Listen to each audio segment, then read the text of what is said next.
அண்மை செய்தியாக பார்த்து வருகிறோம். மா விவசாயிகளுக்கான இழப்பீடு தொகையை அதிகரிக்க வேண்டும் என்று இபிஎஸ் வலியுறுத்தியிருக்கிறார். அந்த அண்மை செய்தியை பார்த்து வருகிறோம். இவர்களோடு இணைகிறார் நமது செய்தியாளர் லதா. லதா, வணக்கம். மா விவசாயிகளுக்கான இழப்பீடு தொகையை அதிகரிக்க வேண்டும் என்று இபிஎஸ் தெரிவிச்சிருக்காரு. அது தொடர்பான விவரங்கள் வழங்கலாம். வணக்கம்.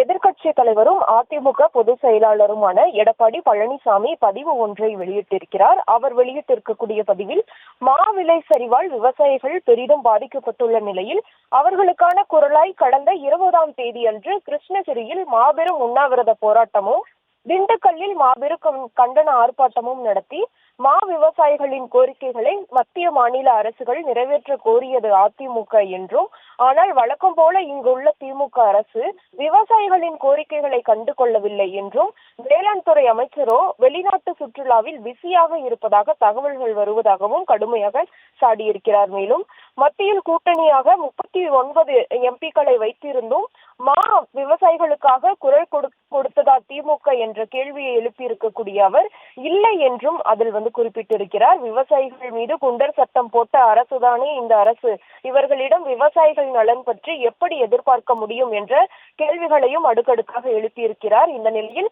கர்நாடகா மாநில விவசாயிகளுக்கு பிடிபிஎஸ் திட்டத்தின்படி இழப்பீட்டினை மத்திய அரசு அறிவித்துள்ளது.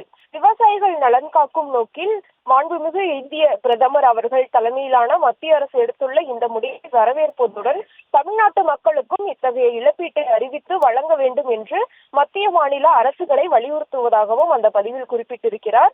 ஆண்டுக்கு ஒரு முறை விளைவிக்கப்படும் மா பயிர்களின் விலை வீழ்ச்சியால் சொல்லொன்னா துயரில் உள்ள விவசாயிகளுக்கு இந்த இழப்பீடு பெரும் உதவியாக இருக்கும் என்றும், அதிமுக என்றும் விவசாய பெருங்குடி மக்களுடன் துணை நிற்கும், அவர்களின் குரலாக என்றென்றும் ஒலிக்கும் என்றும் அந்த பதிவில் எடப்பாடி பழனிசாமி தெரிவித்திருக்கிறார். விவரங்களுக்கு நன்றி லதா.